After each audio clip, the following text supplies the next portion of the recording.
Hey, I'm Danny, and also AKA Kinky Polyatheist, and I was going to talk today about something that's deceptively simple and complicated.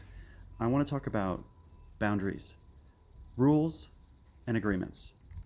And the reason for this is because when you're in relationships, especially with more than one person, for example, if you are just currently dating multiple people, rules and boundaries start to really become a hot topic. And there's a big difference between a rule and a boundary, and I want to make sure we go over that. But before I go over that, I want to talk about an agreement.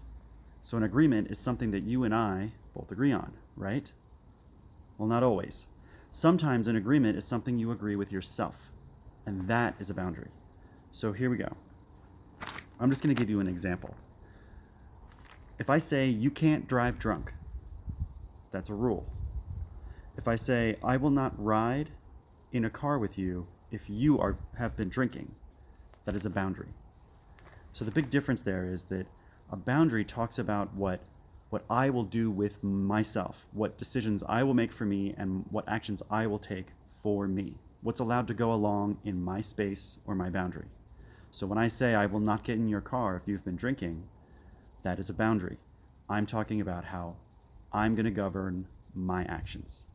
And that's an agreement I make with myself. I say to myself, you know what? I'm not going to ride with someone who's been drinking.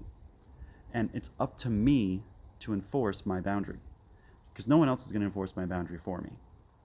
If I say I don't want to drink, if I say I don't want to ride with you if you've been drinking, then someone else can't enforce that for me.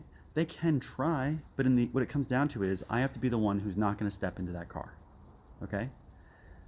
The opposite of that is an agreement that tries to enforce other people's behavior.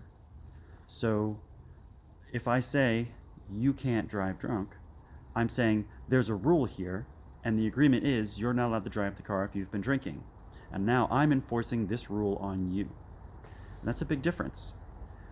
Another thing about rules is that sometimes they happen, and not everybody got a chance to negotiate and agree to the rules.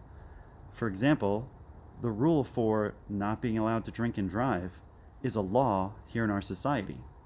No one asked me if I agreed with it, but I do agree to be part of the society. I do agree that I want to drive my car on the road. And if that's the case, I have to agree to the rules laid down by the law. So when it comes to relationships, you need to ask yourself, what are we agreeing on? Who is involved with this agreement? Has everyone been included? Does everyone understand? Has everyone actually agreed? Or are some people just saying, yeah, whatever? And when it comes down to it, is it something that only governs your behavior, or is it something that governs someone else's behavior?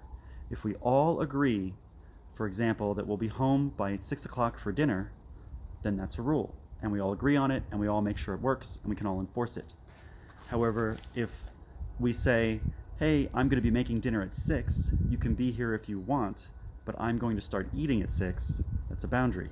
I've made dinner, and my boundary is I'm going to start eating at 6, regardless of whether or not you're here. So give that some thoughts. Another thing to think about is that boundaries can be used as a threat. They can be used to attack. A lot like rules, and that's where things get a little confusing. And I'm going to talk about that more tomorrow, when boundaries are basically used to attack and control other people's behavior. So I'll talk to you guys tomorrow. Thanks.